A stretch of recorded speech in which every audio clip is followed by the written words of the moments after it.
বিয়ের ১ বছর যেতে না যেতেই একদিন আমার স্ত্রী আমাকে ডেকে বলল, তোমার বাবাকে আমি আর জাস্ট নিতে পারছি না। সারাক্ষণ বৌমা এটা দেবে, বৌমা আমার চশমাটা দেবে, বৌমা আমার লাঠিটা একটু খুঁজে দেবে, সারাক্ষণ এটা দাও ওটা দাও, আর নেওয়া যাচ্ছে না। হয় তুমি এবার এর একটা বিহিত করো, হয় আমি এ বাড়িতে থাকি, নইলে তোমার বাবা। আমার স্ত্রীর কথা শুনে আমি একটু বিরক্ত হয়ে বললাম, আমার কি করার আছে? নিজের বাবাকে তো আর ফেলে দিতে পারি না, সারা জীবন এই বোঝা বইতে হবে আমার। কিচ্ছু করার নেই। কিচ্ছু করার নেই মানে? বললেই হলো তুমি ওনাকে বৃদ্ধাশ্রমে পাঠিয়ে দাও, এতে তোমার আমার দুজনেরই আপদ বিদায় হবে। কি বলছো এসব? বাবাকে বৃদ্ধাশ্রমে পাঠালে লোকে কি বলবে? লোকের কথা বাদ দাও, আমার কথা চিন্তা করো। বাবাকে যদি বৃদ্ধাশ্রমে না পাঠাও তাহলে আমি মারুফকে নিয়ে বাপের বাড়ি চলে যাব, এই আমি বলে রাখলাম। এই কথা বলে আমার স্ত্রী রায়সা পাশ ফিরিয়ে ঘুমিয়ে পড়লো। মারুফ আমার ছেলে। আমি ভাবতে লাগলাম আমি কি করব। আর আমার স্ত্রী রায়সা, ওকেও আমি অনেক ভালোবাসি, ওকে ছাড়া আমি থাকতে পারবো না। আর আমার বাবাকেও তো আর ফেলে দিতে পারি না। অবশেষে অনেক ভেবেচিন্তে সিদ্ধান্ত নিলাম বাবাকে বৃদ্ধাশ্রমেই দিয়ে আসবো, এতে যদি আমার সংসারটা বেঁচে যায়। সকালে বাবাকে বললাম, বাবা তোমার জিনিসপত্রগুলো গুছিয়ে নাও। বাবা আমার কথা শুনে চা খাওয়া রেখে বললেন, কেন খোকা, আমরা কি কোথাও বেড়াতে যাব? আমি বললাম, হ্যাঁ, তোমার এক আত্মীয়র বাড়িতে বেড়াতে নিয়ে যাব, ওখানে গিয়ে কিছুদিন থেকে আসবে, আমি অফিস থেকে এসে তোমাকে নিয়ে যাব। বাবা আমার কথা শুনে আনন্দিত হয়ে বললেন, তাই? আচ্ছা, তুই আসার আগে আমি সবকিছু গুছিয়ে রাখবো। আমি ইশারায় রাইসাকে বোঝালাম বাবাকে বৃদ্ধাশ্রমে নিয়ে যাওয়ার ব্যাপারটা। সেদিন রাইসাও খুব খুশি হয়েছিল। বাবার সেই মুখের হাসিটা সেদিন আমাকে পাথর মনটা গলাতে পারেনি। এতটাই পাথর হয়ে গিয়েছিলাম আমি। অফিস থেকে ফিরে বাবাকে বৃদ্ধাশ্রমের দিকে নিয়ে গেলাম। বাবাকে এখনো জানায়নি যে আমি ওনাকে কোনো আত্মীয়ের বাড়ি নয়, বৃদ্ধাশ্রমে দিয়ে আসতে যাচ্ছি। বৃদ্ধাশ্রমের গেটেই গাড়িটা থামতেই বাবা জিজ্ঞেস করলো, খোকা, আমরা না আত্মীয়ের বাড়ি যাচ্ছি, তাহলে বৃদ্ধাশ্রমে কি করছি? আমি বললাম, ভেতরে চলো, বুঝতে পারবে। বাবা আমার কথা শুনে কিছুই বললেন না। আমি বৃদ্ধাশ্রমের ভেতরে গিয়ে বাবার থাকার ব্যবস্থা সবকিছু ঠিকঠাক করে এলাম। বাবা কিছুই বললেন না, শুধু নির্বাক হয়ে দেখছিলেন। সবকিছু ব্যবস্থা করার পর বাবাকে বললাম, বাবা আজ থেকে তুমি এখানেই থাকবে, এটাই তোমার ঘর। তোমার বৌমা চায় না যে তুমি আমাদের সঙ্গে থাকো, তাই তোমাকে এখানে রেখে গেলাম। আজ থেকে এটাই তোমার ঘর, এখানে তোমার কোনো অসুবিধা হবে না, তাই আমাদের ফোন দিয়ে বিরক্ত করবে না। বাবা আমার কথা শুনে তখনও নির্বাক। হয়তোবা তিনি নিজের ছেলের কাছ থেকে এত বড় আঘাত মেনে নিতে পারছে না। বাবার চোখ দুটো পানিতে চিকচিক করছে। কিন্তু আমি ওদিকে পাত্তা না দিয়েই চলে আসতেই বাবা পেছন থেকে ডেকে বললেন, তোর এত বড় একটা বাড়ির এক কোণে আমার একটু জায়গা হলো না রে খোকা, এতটাই বোঝা হয়ে গেছি তোর কাছে আমি। বাবার ওসব কথায় পাত্তা না দিয়ে আমি ওখান থেকে চলে এলাম। পেছনে তাকালে হয়তো বাবার আঘাতে ভরা মুখটা দেখতে পেতাম। বাবাকে ওখানে রেখে এসেছি বেশ কয়েক মাস হয়ে গেছে। ওখানে যে কারণে বাবাকে রেখে এসেছি সেই শান্তি আমি এখনো পাইনি। প্রথম কয়েকদিন ভালো গেলেও আমার আর রায়সার মধ্যে এখন বেশ ঝগড়া হয়। এখন ঝগড়ার বিষয় হচ্ছে মারুফ। আমি আর রায়সা দুজনেই চাকরি করি, তাই মারুফকে কে দেখাশোনা করবে তাই নিয়ে কথা কাটাকাটি হয়। আগে বাবা থাকায় মারুফকে বাড়িতে রেখে নিশ্চিন্তে থাকা যেত। আজ অফিসে একটা গুরুত্বপূর্ণ মিটিং হবে। হঠাৎ বৃদ্ধাশ্রম থেকে খবর এলো বাবা মারা গেছে। আমাকে নাকি ওনার দাফন কাজের জন্য ওখানে যেতে হবে। এটা শুনে আমি ভীষণ বিরক্ত হলাম। আমি ওনাদেরকে বলে দিলাম আমি যেতে পারবো না, আমার অনেক কাজ আছে, ওনারাই কাজ সেরে নিক, যত টাকা লাগে আমি পাঠিয়ে দেব।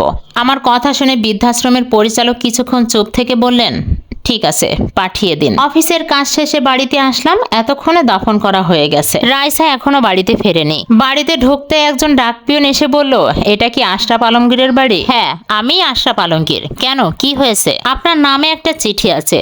ও, দিন। ডাকপিয়ন একটা লাল খামে ভরা চিঠি আমার হাতে দিল। ডাকপিয়ন বলল, আপনাকে এত এত চিঠি কেন পাঠায় বলুন তো? প্রতি সপ্তাহে একটা লাল খামে মোড়া চিঠি। আমি একটু অবাক হয়ে বললাম, প্রতি সপ্তাহে মানে? আমি তো আজই প্রথম চিঠি হাতে পেলাম। হ্যাঁ, প্রতি সপ্তাহে আপনার নামে এমন একটা করে চিঠি আসে, একটা মহিলা রিসিভ করে, সম্ভবত আপনার মিসেস। ও আচ্ছা, আপনি এখন আসতে পারেন। ডাকপিয়ন চলে গেলে আমি বাকি চিঠিগুলো ঘরে খুঁজতে থাকি। রাইসা এখনো বাড়িতে আসেনি। রাইসা আমাকে এর আগে কখনো চিঠির কথা বলেনি তো। সারা ঘর খুঁজতে খুঁজতে একটা ডয়ারে লাল খামে ভরা অনেকগুলো চিঠি দেখতে পেলাম। ভাবলাম এইগুলোই মনে হয় সেই চিঠি। সবগুলো খামের ওপর বাবার নাম লেখা। আমি একে একে সব চিঠিগুলো পড়তে লাগলাম। চিঠিগুলো পড়ার পর আমার বুকটা ফেটে যাচ্ছে। একদম প্রথম চিঠিটাতে লেখা, খোকা একবার আসবি বাবা, অনেক দিন হলো তোকে দেখি না, তোকে বড্ড মনে পড়ে। বাড়িতে ফোন দিয়ে বৌমা কেটে দেয়, তাই তোকে চিঠি দিচ্ছি, একবার দাদু ভাইকে নিয়ে আসবি। পরের চিঠিতে লেখা, এলি না কেন বাবা, তোর আসার অপেক্ষায় আমি বৃদ্ধাশ্রমের পথ চেয়ে থাকি, একবার আসবি বাবা, তোকে একটিবার দেখতাম। এইভাবে একে একে সব চিঠিগুলো পড়লাম। এবার সর্বশেষ চিঠিটা পড়তে লাগলাম, যেটা আজ এসেছে। চিঠির প্রথমেই লেখা, আদরের খোকা, তুই কেমন আছিস বাবা?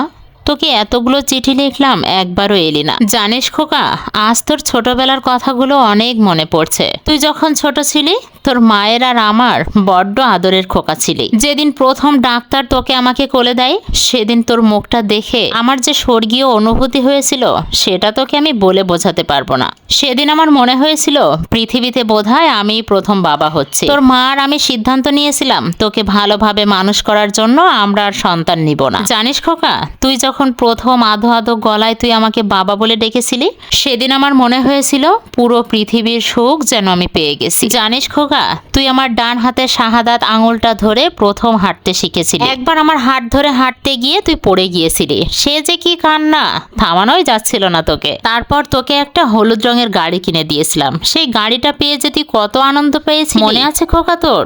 তোর হয়তো মনে নেই, কিন্তু আমার মনে আছে। আমি সেই দিনগুলো ভুলতে পারিনি। তারপর প্রথম যেদিন তোকে স্কুলে দিতে গেলাম, সেদিন কি কান্না, তুই আমাকে ছেড়ে কিছুতেই স্কুলে থাকবি না। সেইটুকু খোকা আমার আজ কত বড় হয়ে গেলি। দেশে বিদেশে তোর কত নাম ডাক হলো, খুশিতে আমার বুকটা ভরে উঠত। সবাইকে ডেকে ডেকে বলতাম, ওই দেখো ওটা আমার ছেলে, বড় স্কলার। তারপর তোকে বিয়ে দিলাম, ঘরে বৌমা এলো। আমার তো কোনো মেয়ে ছিল না, বৌমাকেই আমি মেয়ের মতোই দেখতাম। হ্যাঁ, বৌমাকে আমি এটা ওটা আনতে বলতাম, এতে বৌমা বিরক্ত হতো, এটা আমি বুঝতাম। কিন্তু আমিও তো নিরুপায় ছিলাম রে। বয়স হয়েছে, লাঠি ছাড়া হাঁটতে পারতাম না, চশমা ছাড়া চোখে দেখতাম না। নিজের জামা কাপড় ধুতে আমার ভীষণ কষ্ট হতো, তাই বৌমাকে বলতাম। কিন্তু এতে তোরা বিরক্ত হয়ে আমাকে বৃদ্ধাশ্রমে রেখে গেলি। এখানে আমার একদমই ভালো লাগে না রে, খুব একা লাগে। তোদের কথা খুব মনে পড়ে। কতদিন হয়ে গেল মারুফ দাদু ভাইয়ের সাথে খেলে না। আমাকে একদিনের জন্য বাড়িতে নিয়ে যাবি খোকা? আজকাল শরীরটাও খুব একটা ভালো যাচ্ছে না, আমি আর বোধহয় বাঁচবো না। একবার একটু আসবি খোকা? না খোকা, আমার তোদের প্রতি কোনো রাগ নেই। কোনো বাবাই পারে না তার সন্তানদের উপরে রাগ করে থাকতে। কিন্তু আমার মনে হয় আমি একজন ব্যর্থ বাবা। আমি ব্যর্থ বলেই আজ আমার শেষ সময়টুকু বৃদ্ধাশ্রমে কাটাতে হচ্ছে। ইতি তোর ব্যর্থ বাবা। চিঠিটা পড়ে নিজেকে আর ধরে রাখতে পারলাম না, হাউমাউ করে কেঁদে উঠলাম। এতটা অমানুষ আমি হলাম কিভাবে? নিজের বাবাকে আমি বৃদ্ধাশ্রমে রেখে এসেছি, যার ঔরসে আমার জন্ম হয়েছিল। বাবাকে শেষ দেখাও দেখতে চাইনি। বাবাকে হারিয়ে বুঝতে পারছি যে আমার জীবনের সবচেয়ে বড় ছায়াটাকেই আমি হারিয়েছি। যে মানুষটা সারা জীবন নিজে কষ্ট করে আমাকে সবকিছু দিয়ে এসেছে, তার জন্য আমি কিচ্ছু করতে পারিনি। আজ নিজেকে বড্ড অসহায় মনে হচ্ছে। সময় নষ্ট না করে বৃদ্ধাশ্রমে গেলাম। বৃদ্ধাশ্রম থেকে বাবার কবরের ঠিকানাটা নিয়ে ওখানে গেলাম। বাবার কবরের সামনে বসে পড়লাম। বাবার কবরে হাত বুলাতে বুলাতে বললাম, বাবা, ও বাবা, ফিরে আসো না তুমি। বাবা, তোমাকে কথা দিচ্ছি, আর তোমাকে কষ্ট দেব না। একবার তোমার কাছে ক্ষমা চাওয়ার সুযোগ দাও। তুমি আমাকে এইভাবে অপরাধী করে চলে যেও না বাবা। ব্যর্থ বাবা তুমি নাও, আমি ব্যর্থ সন্তান বাবা। প্লিজ ফিরে এসো বাবা, আমি পারবো না এই বোঝা বইতে বাবা। প্লিজ ফিরে এসো। এত আহাজারি করার পরেও বাবা এলেন না, সব কিছু নিস্তব্ধ। বাবার কবরটা যেন আমাকে বলছে, তুই আসতে বড় দেরি করে ফেললি খোকা, বড্ড দেরি করে ফেললি।